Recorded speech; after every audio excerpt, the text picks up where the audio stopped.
Hello friends, welcome to Devi's cooking. வாங்க நம்ம இன்றைக்கி என்ன செய்ய போகிறோன்னா, சூப்பராக சேப்பங்கிழங்கோட வறுவல் தான் செய்ய போகிறேன். வாங்க அது எப்படி செய்கிறது வீடியோவில் பார்க்கலாம்.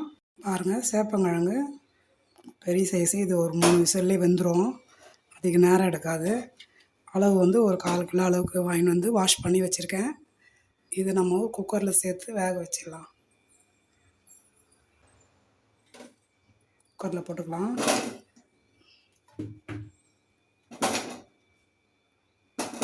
இதில் ஒரு 2 டம்ளர் அளவுக்கு தண்ணி ஊற்றிடலாம்.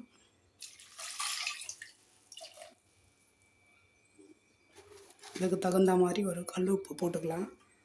பாருங்கள், இந்த அளவு போடலாம். இன்னும் கூட கொஞ்சம் சேர்த்துக்கலாம். ஏன்னா அது வெந்த உடனே நல்லா அதில் ஊறி இருக்கும், சூப்பராக இருக்கும். இப்போ இதை அப்படியே ஸ்டவ் பற்ற வச்சு வேக வச்சிடலாம்.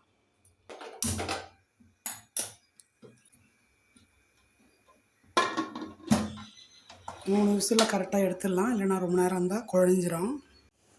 ப்ரெஷர் போயிடுது. இப்போ நம்ம திறந்துடலாம். பாருங்கள், சேப்பங்கிழங்கு நல்லா வெந்துடுது.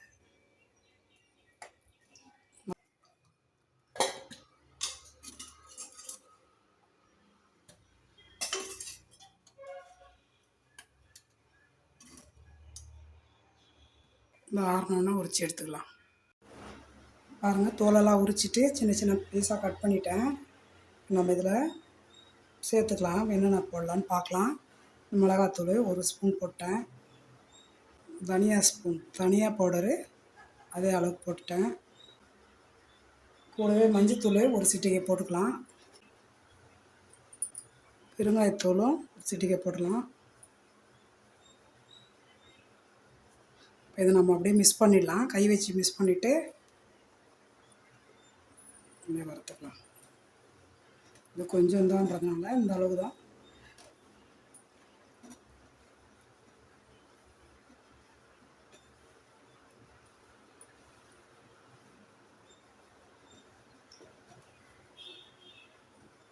ஒரு கடாயில் எண்ணெய் ஊற்றி நம்ம இதை வறுத்துக்கலாம்.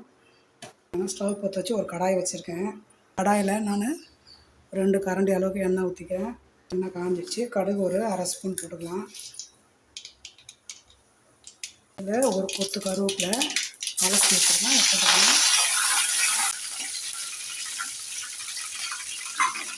இந்த சேப்பங்கிழங்கு நம்ம இதை சேர்த்துக்கலாம்.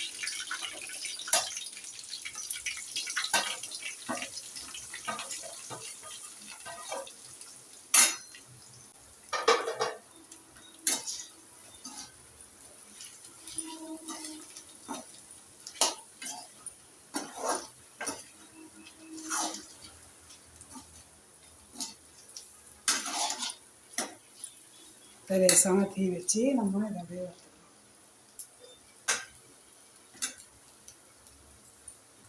அப்படியே சிம்மில் வச்சுட்டு ஒரு 5 நிமிஷம் அப்படியே இருந்தோம்னா நல்லா வெந்துடும். அது மூட தேவையில்லை. இந்த மாதிரி கலரி விட்டு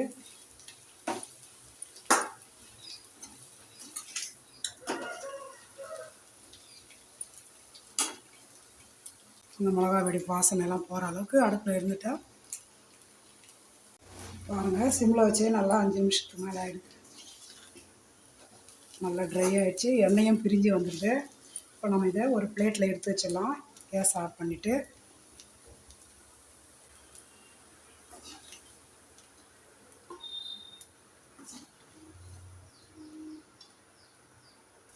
சூப்பராக அருமையான சேப்பங்கிழங்கு வறுவல் ரெடி ஆகிடுச்சு.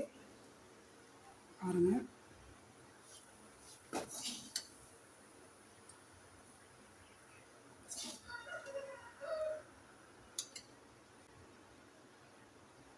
இந்த மாதிரி சாம்பார் சாதம், ரசம் சாதத்துக்கும், தயிர் சாதம், இந்த மாதிரி சாதத்துக்கும் மேட்சாக இருக்கும். நீங்களும் உங்கள் வீட்டில் இந்த மாதிரி செஞ்சு பாருங்கள். உங்களுக்கு இந்த வீடியோ பிடிச்சிருந்தால் லைக் பண்ணுங்கள், ஷேர் பண்ணுங்கள், சப்ஸ்கிரைப் பண்ணுங்கள், ஃப்ரெண்ட்ஸுக்கும் ஷேர் பண்ணுங்கள். நெக்ஸ்ட் வீடியோவில் சந்திப்போம். அது வரைக்கும் பாய்.